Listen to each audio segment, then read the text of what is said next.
All right, y'all, welcome to the show. We got a full one for you today, so I'm going to give you the Israel and Gaza updates in a minute.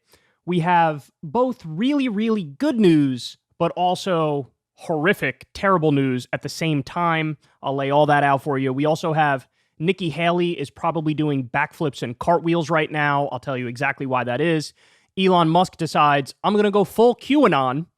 And remember, this is at a time when advertisers are fleeing him at 1,000 miles an hour, and he's like, we should speed up that process. I want more advertisers leaving. We'll talk about that. The Kansas City Chiefs now have a racism scandal. I have very strong feelings and thoughts on that one. The Daily Wire releases a comedy movie. I have the trailer for you. Get ready to laugh. And billionaire Mark Cuban is, looks like he's planning something pretty big. Now, it's just speculation at this point, but we'll break that all down for you too. Okay, so without further ado, let's dive into it. Everybody do me a big favor. Please subscribe to the channel. It costs you nothing, and it helps out massively in the algorithm. So here we go. Israel and Hamas exchange fifth round of hostages and Palestinian prisoners. So what happened was we had the original deal. It was like a 4-day pause in the fighting. But since then, mediated by Qatar, what happened was Hamas said, all right, well, if we release 10 more prisoners, can we get another day? If we release another 10 prisoners, can we get another day? And so it looks like there has been an extension in the deal, and Hamas is holding up its end of the bargain, and Israel has paused the fighting largely. There were moments during the original deal where it looked like Israel violated the deal around the edges, and that led to a couple speed bumps and roadblocks there where Hamas paused the release of, I think it was the second batch of prisoners, but eventually they released them, and it looks like we're sort of right back on par with what the deal is supposed to be. So the extension of the deal is definitely a positive thing. Now, there's also rumors out there floating around that Hamas offered, hey man, we'll release all of the hostages if you guys permanently do a ceasefire. Like, stop massacring the civilians in Gaza, stop indiscriminately bombing, and we'll release all of the hostages. I should be clear that it's not verified that that's something they actually proposed, but this is something I've seen whispers of around. Now, at the same time, what I'm about to show you now is verified. Apparently, the CIA and Mossad, for those of you who don't know, Mossad is like the Israeli version of the CIA. The heads of those agencies are in Qatar, and they're working out what's supposed to be a much bigger deal. And what's potentially on the table in this much bigger deal is not only the release of all of the hostages that Hamas is holding, but also the release of hundreds or maybe thousands of the Palestinian political prisoners who are being held in Israel with no due process whatsoever, no charges against them. And so it looks like there's a much bigger negotiation going on. Now, the question still remains, though, how much authority was granted to the head of the CIA and the head of Mossad? If they make a deal on their own terms, is that going to be like, okay, green light, let's go ahead and do it? Or what's much more likely is you're going to have Netanyahu and top Israeli government officials, and even potentially Joe Biden and top U.S. government officials say, we don't like the terms, we want to change it, or we're going to axe the deal completely. Now, Netanyahu has been experiencing quite a bit of political pressure, but not in the way you would think. So what you would think is, oh my God, they're killing so many civilians. This is absurd. It's over 18,000 civilians now. Over 8,000 kids have been killed. So he must be feeling tremendous pressure to stop the bombing and to, get to that peace talk table and potentially look at a two-state solution or something. No, the pressure that he's feeling inside Israel is the exact opposite kind of pressure, because he made a deal for a coalition government with political factions that are to his right. So he's in league with like ultra-Orthodox, hardcore fundamentalist, far right-wingers. And so the pressure that they're putting on him is, I don't even know why you did any deal in the first place. Forget about the hostages. We need to eradicate Hamas. You should be thinking about that first and foremost. I don't even know why you're talking to these people. And so now he's desperately trying to cling to power, and he's got to appease the people to his right, which, again, is insane given the facts on the ground here. But look at this. So this is in Raw Story. Netanyahu says he is the only one who will prevent a Palestinian state. So this is the argument he's making to people in his political coalition to his right. Hey, stay with me. I know the Americans. I know how to manipulate the Americans. And I'm the only one who can prevent the creation of a Palestinian state. That is quite a thing to say. because they don't want to end the occupation and end the apartheid. So they don't want to give Palestinians equal rights. That would be what we call a one-state solution. They don't want to do that. And now Netanyahu is saying, well, we don't want to do a two-state solution either. So what does that leave us with? It leaves us either with permanent occupation and apartheid or total ethnic cleansing of Gaza.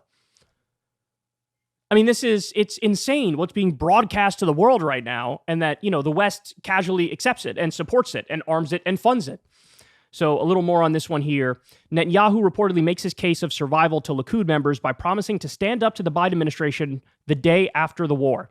Quote, I'm the only one who will prevent a Palestinian state. The U.S. was against a ground operation. So in other words, this is also Netanyahu bragging to people to his right, saying, the U.S. didn't want me to do a whole bunch of the stuff that we've already done, and we did it and got away with it. In other words, he knows Biden's a paper tiger. He knows even when Biden says around the edges, hey, you should slow down on some of this stuff. And remember, after 9/11, the U.S. made some mistakes. You shouldn't make the same mistakes. Even when Biden, says, I'm with you, but be a little careful. He's like, we just ignore that anyway. I get to stand up to them. I'm the boss here. And this is something that, not for nothing, this is probably an argument that will work with other Likud members as well. All right, so now, this is part and parcel of the same deal here. This is Itamar Ben-Gvir, who again, by the way, this guy was a literal terrorist, and now he's a top Israeli government official. And he comes out and says, if Netanyahu stops the war, we're going to dissolve the government. So no more coalition government.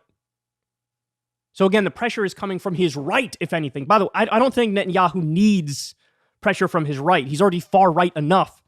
But it's insane that that's where he's feeling the pressure from. All right, more.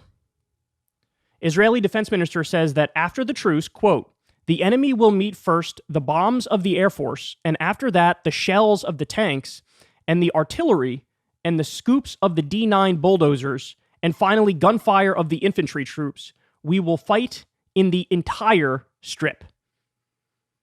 Now, what happened? I thought that, go to the south, civilians, because you'll be safe there. No, apparently the defense minister is saying, we're going to fight the entire Gaza Strip. And he doesn't seem to be making a distinction between Hamas and civilians. He seems to be saying, we're going to go after all of you. So this is just yet another indication that what Israel says they're going to do, they are going to do. That, hey, as soon as we're done with this deal, we're going to go right back to exactly what we were doing beforehand, which was functionally wiping the Gaza Strip off the map. So we've covered it in massive detail, but you guys know they attacked apartment buildings and mosques and hospitals and churches and marketplaces and UN buildings and schools and anything and everything you can imagine, they attacked. And of course, their excuse every time is, well, it's Hamas. Okay, but according to Euromed Monitor, the human rights group, it's over 90% innocent civilians that are being killed. It's about 18,000 innocent civilians that are killed, about 20,000 people in total who've been killed, 8,000 children, about 4,000 women. They literally bombed 22 hospitals. So they're saying in no uncertain terms, we're going to go back to what we were doing before, and if anything, we're going to ramp it up even more. You already see Israeli flags planted all over northern Gaza, which is a sign of what? It looks like they're going to reoccupy and resettle northern Gaza. And so in 2005, I think it was, maybe 2006, you had Ariel Sharon pulled out some of the settlers who were in Gaza and then went from a traditional occupation to more of like a full blockade and embargo. And so Israel used that to then turn around and say, what? We're not occupying Gaza. We pulled out completely. See, the Gaza Strip is run by Palestinians. But now it looks like what's going to happen is we're going to go from the, blockade/embargo type of occupation where all the borders are controlled. We're going to go right back to what it was pre-2005, where you're going to have illegal settlers who are at the very least taking over the north section of the Gaza Strip. All right, so now we got this. This story is wild. So, Mohammed Shahada, who's the chief of communications for Euromed Monitor, the human rights group, he comes out and says this: Israel broke both arms of this child in prison, then left him 8 days without medical treatment. Mohammed Nazal says they kept beating them daily until one prisoner died. They starved them to near death with a plate of rice for 10 people. They were freezing with no heating or blankets. So in other words, this is a Palestinian political prisoner who happens to be a child who's saying in no uncertain terms, yeah, they were torturing us. Israel was torturing us. Now, this has led to one of the most embarrassing back and forths I've ever seen, because the Twitter account for the official government of Israel tweeted a video of this kid being released and said, his arms looked fine here. And so their argument is, hey, look, he doesn't have a cast. He doesn't have any bandages. Here he's, leaving our custody, and his arms look fine. But this kid had been saying in interviews, well, the problem was they broke my arms and they didn't give me any treatment. They didn't give me a sling or a cast or anything that could help. And in fact, he needed to be in the custody of the Red Cross before anybody helped him. And so Israel's releasing this video thinking it makes their point, but really it makes his point. And by the way, more evidence has now emerged of the x-ray that shows indeed his arms were broken. Now, hairline fracture versus compound fracture is probably more of a hairline fracture. It wasn't like a full compound fracture, but the kid's telling the truth. God, the Israel Twitter account embarrasses itself on a daily basis. They spread that total misinformation and propaganda that the Hamas.com website was actually from Hamas. Meanwhile, it was made by Israel. It was registered with an Israeli company, and it was a malicious site too that would give you malware and viruses and all types of stuff. And every news outlet came out and said, this is not the actual Hamas website. The actual one has been taken offline. This one was made by Israel, and they're pretending it's Hamas for propaganda purposes. They put up snuff films of Hamas killing people. And I've never seen a propaganda war so pathetic. Israel is failing colossally at this propaganda war. Okay, more. I'm going to warn you on this one, man. I'm going to show you the video. They blur out the babies, but you'll get the gist of what's going on here. So the Israeli military forced families to evacuate Al-Nasser hospital. And in the process of doing that, at gunpoint, these people had to leave behind premature babies in the ICU. And Israel refused to release the babies. So the babies were basically left there to die. And here they are in the hospital after the fact. There's, some news crew. And you're going to say, again, they blur it out, but you'll see where the babies are. This is heartbreaking. And honestly, this reminds me of why Joe Biden was saying, hey, we're kind of worried what'll happen, the images that'll come out of Gaza once you allow more cameras in there.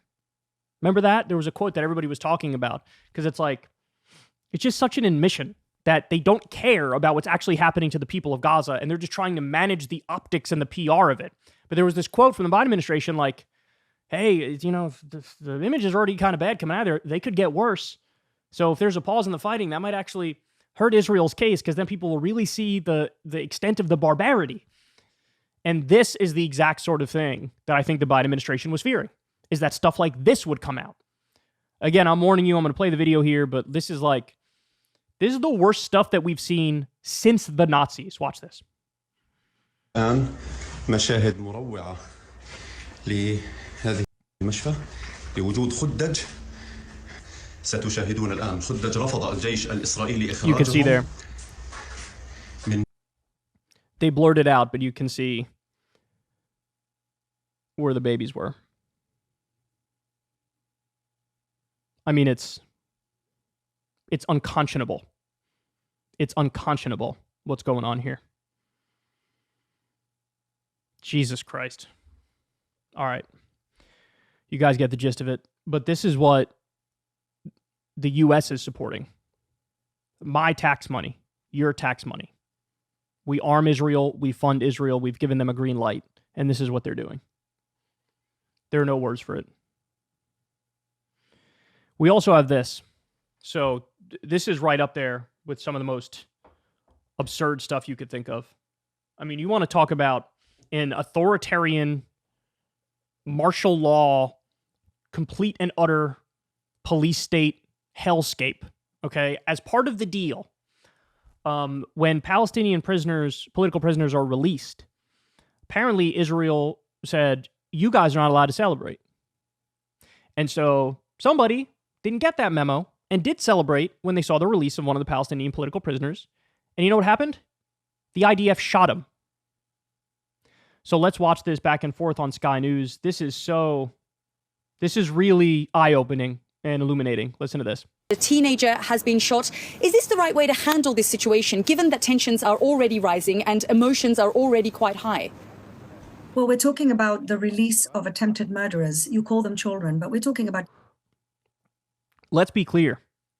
I think the number is 2/3 of the Palestinian political prisoners have never had any formal charges against them. They're just being held indefinitely with no due process. So when she says, oh, these people who are being released, they're attempted murderers, that is a colossal overstatement bordering on a total lie. I mean, maybe there's some among them that have some legitimate charges, but all the reporting I've seen is quite the opposite, that a lot of these people are kids, and that 2/3 of them have had no formal charges against them, and they're just being held indefinitely.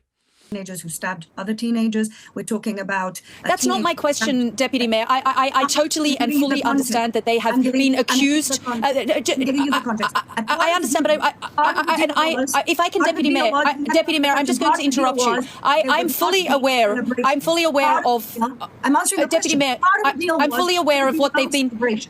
Part of the deal was that there would be no celebrations. And the reason that these clashes are occurring is because exactly against the deal that there would be no celebrations celebrating the release of attempted murderers in East Jerusalem, in my city, where many people, many of the victims live side by side with the people who try to kill them. Part of the deal was that they would not have these celebrations. And if the clashes are occurring, it's exactly because of that. And we're also hearing the chants of the people... Deputy Mayor, I'm just going to interrupt you because absolutely, and I've been speaking to Israeli officials who have laid out some of the crimes that these people have been accused of. As you say, they've been accused of all sorts of, crimes against various different individuals, and that's why they are in the prison. That's not the point I'm trying to make. The point I'm trying to make is that they have now been released as part of this deal, and yet our camera crews, our teams on the ground who were in East Jerusalem, for example, were not allowed to enter the homes of some of these people who have been released, some of these prisoners, including yesterday when they tried to interview a 17-year-old boy who was taken away for throwing stones.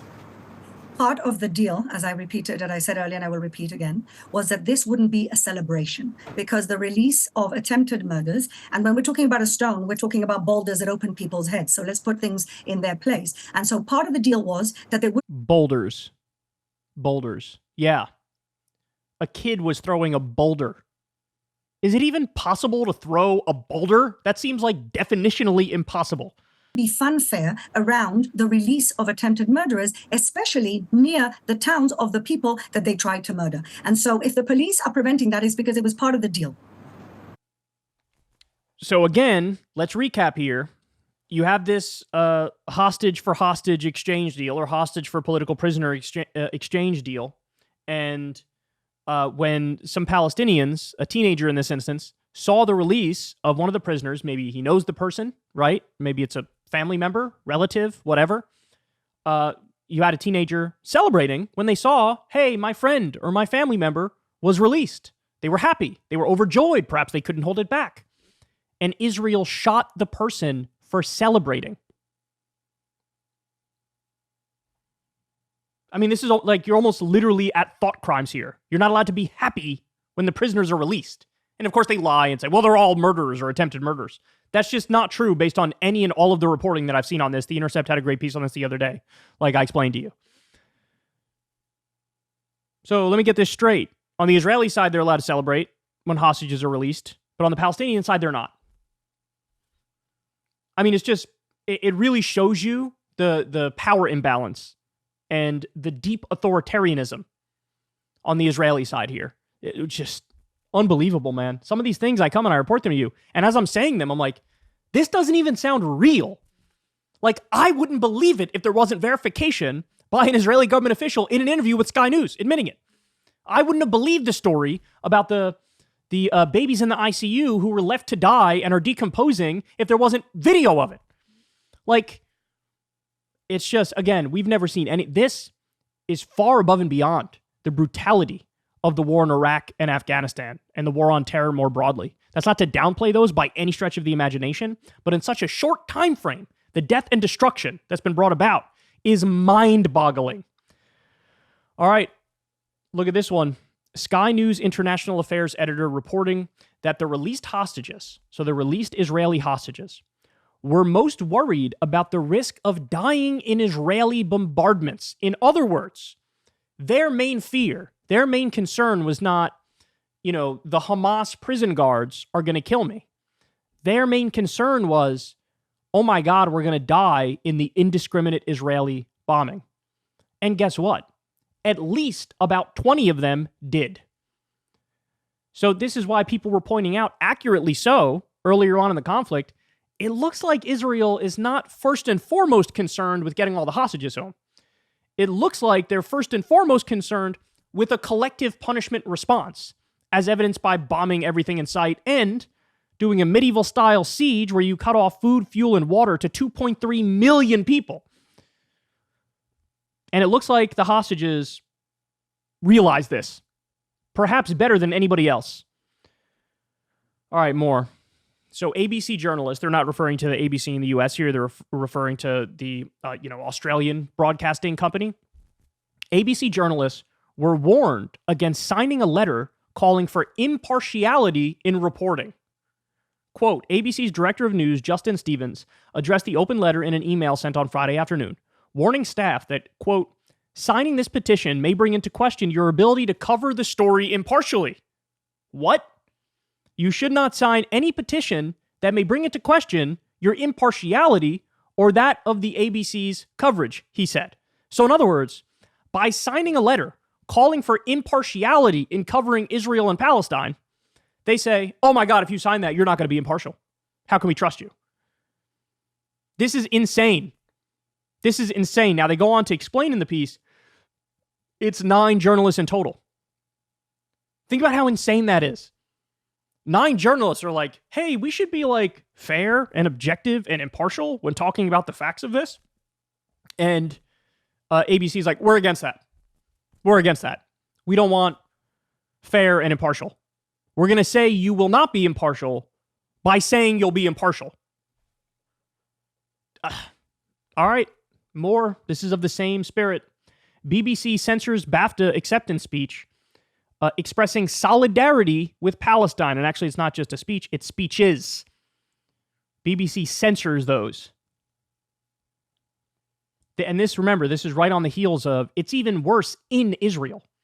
There's a professor who expressed basically solidarity with innocent Palestinian civilians who were killed.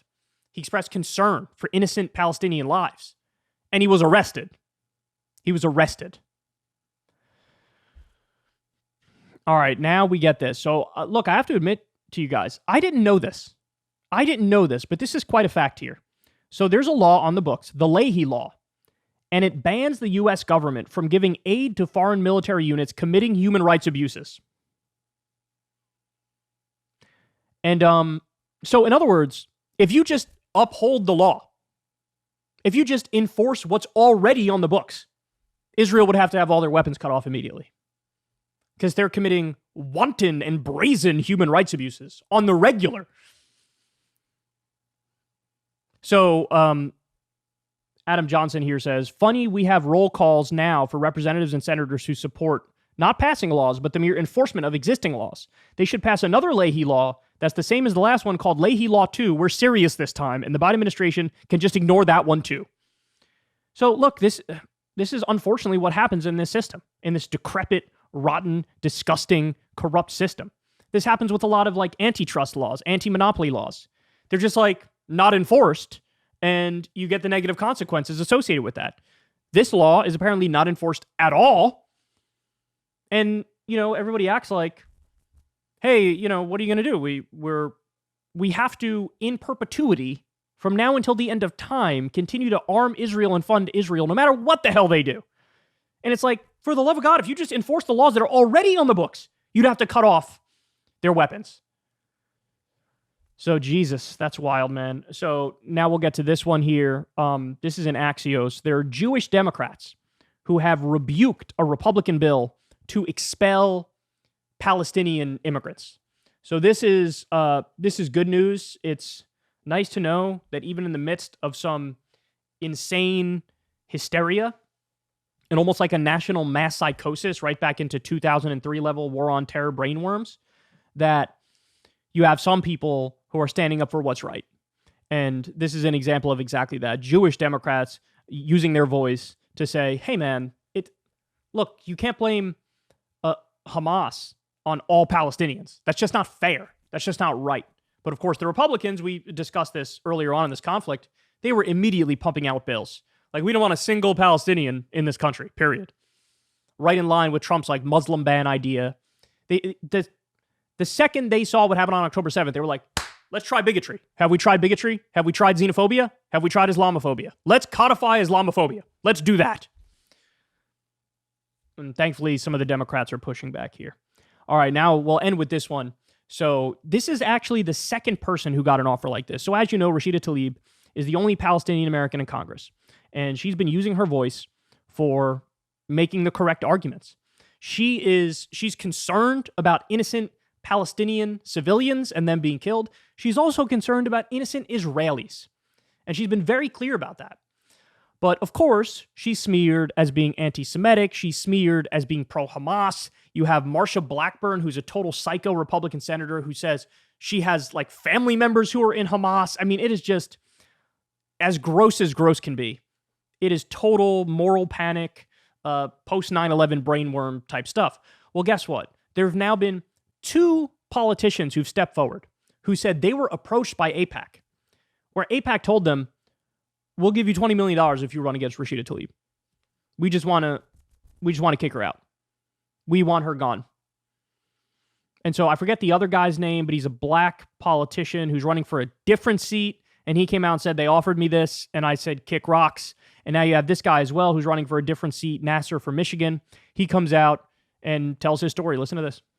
I was offered $20 million to withdraw from the senatorial race and run against my friend Rashida Tlaib. The pro-Israel lobby will go to any length to remove anybody from the U.S. Congress that has any opposition to their agenda and their total, unequivocal support for Israel, good, bad, or indifferent. We need to make sure that money is not the main catalyst to get people elected, because the pro-Israel lobby is only tool, and what they use to threaten politicians is the amount of money they're going to spend against them or for them. America, let's come together and elect people who truly represent our values and not those of special interest. So the Israel lobby has come out and said, we're going to spend $100 million to get rid of all the Justice Democrats. Basically, everybody who came out and endorsed a ceasefire early on in this conflict, we want you gone. We'll spend anything and everything we have to get you gone. And so they're going to spend $100 million, but they're saying specifically for Rashida Tlaib, $20 million alone for her. By the way, you wonder why more Democrats don't speak up? You wonder why more are not calling for a ceasefire? You wonder why more are not criticizing Israel directly? Well, now you know. I'm sure a bunch of them are looking at this and they see what you and I see. They see the over 90% civilian death rate. They see the bombing all sorts of civilian infrastructure. They see it. But you know what? They go, oh my God, I'm going to lose my seat if I make a peep. But I would say to these people, why do you even have the seat? If you're just going to help facilitate a genocide, right? Or maybe they think like being neutral on it is somehow going to save their ass or makes it less immoral and egregious. You're wrong. If you're in a position of power, you absolutely have to be speaking out against this, and you absolutely have to be directing U.S. policy to try to end this. So again, credit to all the Justice Democrats who came out from very early on and supported a ceasefire. That's incredibly brave. It's also the obviously correct thing to do, but it's hard to stand up against all that big money. They did exactly that. Credit to Rashida Tlaib, who's been taking fire from every which direction because she has a basic moral compass. And shout out to these politicians who were basically recruited by AIPAC. Say, hey, we'll give you whatever you need to defeat her. And they're giving AIPAC the middle finger. Remember when Ilhan Omar got in trouble because she said about the Israel lobby, it's all about the Benjamins? And she was called anti-Semitic. Well, this, in no uncertain terms, is AIPAC and DMFI and the Israel lobby coming out, and they're saying it's all about the Benjamins. It's all about the Benjamins. We'll give you however much money you need because we want her gone. We're going to buy that seat for somebody not named Rashida Tlaib. And a lot of these people are going to have tough re-election campaigns. Why? Because the person who raises the most money wins like over 90% of the time in the House. So a lot of these people are going to be outraised now, and they might lose their seats because they decided to stand up and do the right thing. So that means you need to get out there and defend them, because we don't want them out there alone doing the right thing and then having to pay consequences. When if anything, it should be the opposite. It should be beneficial when you do the right thing. So it definitely is all about the Benjamins. Of course, Ilhan Omar was right, and anybody pretending otherwise is either ignorant or stupid. Hey y'all, do me a favor and like and subscribe. It helps out big time in the algorithm. Click the bell as well for notifications when videos drop, and watch that video on screen right now. You know you want to.